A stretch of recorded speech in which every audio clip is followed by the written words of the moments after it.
Hi friends, இன்றைக்கி நம்ம சேனலில் என்ன பார்க்க போகிறோம் அப்படின்னா 2024 நாம் என்னென்ன மிஸ்டேக் பண்ணணும், அதாவது மணி சேவிங் சம்மந்தமாக என்னென்ன தப்பு பண்ணோம், இனி அந்த தப்பு பண்ணாமல் மணி எப்படி சேவ் பண்ணுறது அப்படிங்கிறது தான் இந்த வீடியோவில் பார்க்க போகிறோம்.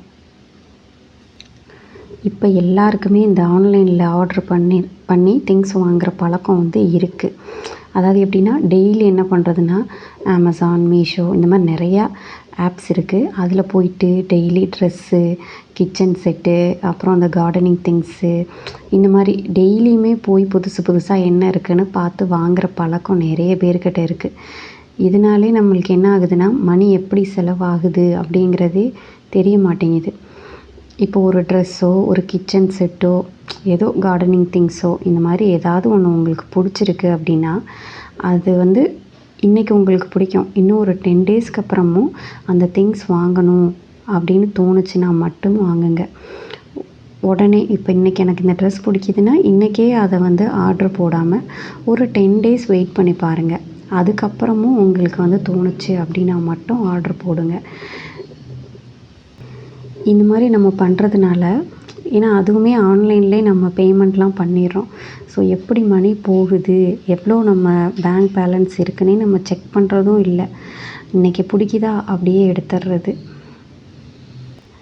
இந்த மாதிரி பழக்கத்தை இனிமே இந்த 2025 வச்சுக்க வேண்டாம். நம்ம ஃபஸ்ட்டு நம்ம விட வேண்டியது ஆன்லைன் பர்ச்சேஸ், ட்ரெஸ்ஸு அதெல்லாம் வாங்குங்க, வாங்க வேண்டான்னு சொல்லலை.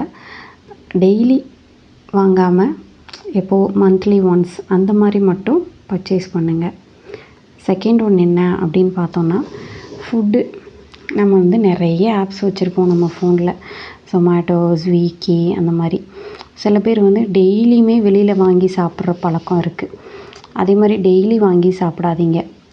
வீக்கில் ஒரு 1 டேஸ் அந்த மாதிரியும் ஒரு சில பேர் பண்ணுறாங்க. அது மாதிரியும் நீங்கள் பண்ணாதீங்க.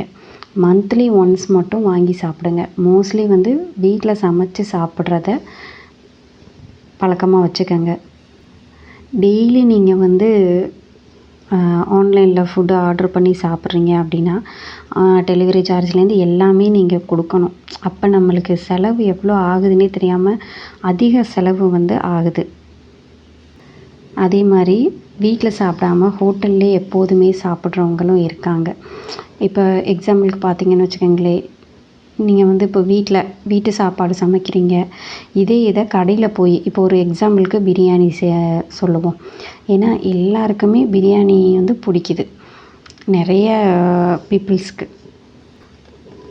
பார்த்தீங்க அப்படின்னா, இப்போ ஒரு பிரியாணி வாங்குறீங்க, ஒரு ஆளுக்கு ஒரு பிரியாணி வாங்குறீங்க அப்படின்னா ஒரு 250 ருபீஸாவது வரும். நல்ல ஒரு ஹோட்டலில் போய் வாங்குறீங்க அப்படின்னா 250 ருபீஸ் வரும். இதே ஒரு 4 பேர் வீட்டில் எப்படியும் ஒரு 4 பேர் இருப்பீங்க, 4 பேர் போகிறீங்க அப்படின்னா 1000 ருபீஸ் வரும்.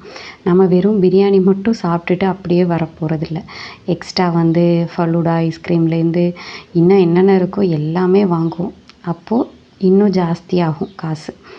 இது இப்போ பிரியாணி நீங்கள் செய்கிறீங்க அப்படின்னா, வீட்டில் பண்ணுறீங்க அப்படின்னா, ஒரு சிக்கன் ஒரு 300, எக்ஸாம்பிளுக்காக தான் நான் சொல்கிறேன். சிக்கன் ஒரு 300 ரூபாய்க்கும், அதுக்கு தேவையான திங்ஸ் ஒரு 200 ரூபாய்க்கும் வாங்கிடலாம். எப்படின்னா, ஒரு மல்லி, புதினா, மற்றது எல்லாமே நம்ம வீட்டிலே இருக்கும். கிராசரிஸ் ஐட்டம்ஸ்லேயே நம்ம ரைஸ்லாம் வாங்கி தான் வச்சுருப்போம். அதையுமே ஒரு 100 ருபீஸ் இதில் போட்டாலும் திங்ஸ்ன்னு வாங்குறதுக்கு 200 ரூபா தான் நம்மளுக்கு தேவைப்படும். இது பார்த்திங்கன்னா ஒரு 500 ரூபாய்க்குள்ள முடிஞ்சிடும். அதே மாதிரி குவான்டிட்டியும் ஜாஸ்தி கிடைக்கும். வீட்டில் எல்லாருமே திருப்தியாக சாப்பிட்ட ஒரு ஃபீல் வரும். இதே நீங்கள் கடையில் போனீங்கன்னா, இப்போ 1000 ருபீஸ் கொடுக்குறீங்க, இங்கே நம்ம வீட்டில் 500 ரூபாய்க்கு வாங்கிடலாம். அப்போது 500 ரூபா நம்மளுக்கு சேவ் ஆகுது. நீங்கள் ஹோட்டல் போய் சாப்பிடாதீங்கன்னு நான் சொல்லவே இல்லை. மந்த்லி 1 டைம்ஸ் போங்க. வீக்கெண்ட் ஆனாவே ஹோட்டல் போகிற பீப்புள்ஸ் நிறைய பேர் இருக்காங்க. மணி சேவ் பண்ணணும் அப்படின்னு நினைக்கிறவங்க இந்த மாதிரி விஷயங்களை ஃபாலோ பண்ணிங்க அப்படின்னா சேவ் பண்ணலாம். அதே மாதிரி எப்போதுமே நம்ம ஆன்லைன் பேமெண்ட்டே பண்ணிகிட்ருக்கக்கூடாது. நம்ம கையில் காசு வச்சு அதை செலவு பண்ணணும். அப்போ தான் நம்மளுக்கு எவ்வளோ செலவாகுது, எவ்வளோ நம்ம செலவு பண்ணுறோங்கிறது நம்மளுக்கு தெரியும். அதே மாதிரி சேவிங்ஸும் பண்ணணும். சில பேர் வந்து எல்லாருமே சேவிங்ஸ் பண்ணுவீங்க, இல்லைன்னு சொல்லலை. இது வரைக்கும் பண்ணலை அப்படின்னா இனிமேல் வந்து சேவ் பண்ண பாருங்கள். உண்டியல் சேவிங்கு, கோல்டு சேவிங் அந்த மாதிரி சேவ் பண்ணுறதுக்கு ட்ரை பண்ணுங்கள். நம்மளோட யூடியூப்பில் வந்து நிறைய போட்டிருக்கோம் நம்ம சேனலில். கோல்டு எப்படி சேவ் பண்ணணும், உண்டியலில் எப்படி சேவ் பண்ணணும் அப்படிங்கிற வீடியோஸ்லாம் போட்டிருக்கோம், பாருங்கள். இனி 2025 எப்படியெல்லாம் கோல்டு சேவ் பண்ணலாம், மணி சேவ் பண்ணலாம் அப்படிங்கிற ஐடியாஸ் வந்து நெக்ஸ்ட் வீடியோவில் நான் போடுறேன், பாருங்கள். நான் போடுற வீடியோஸ் உங்களுக்கு பிடிச்சிருந்துச்சுன்னா சப்ஸ்கிரைப் பண்ணுங்கள். அப்படியே பெல் பட்டனையும் கிளிக் பண்ணிக்கோங்க. அப்போ தான் நம்ம போடுற வீடியோஸ் உடனே உங்களுக்கு கிடைக்கும். தேங்க்யூ ஃபார் வாட்சிங்.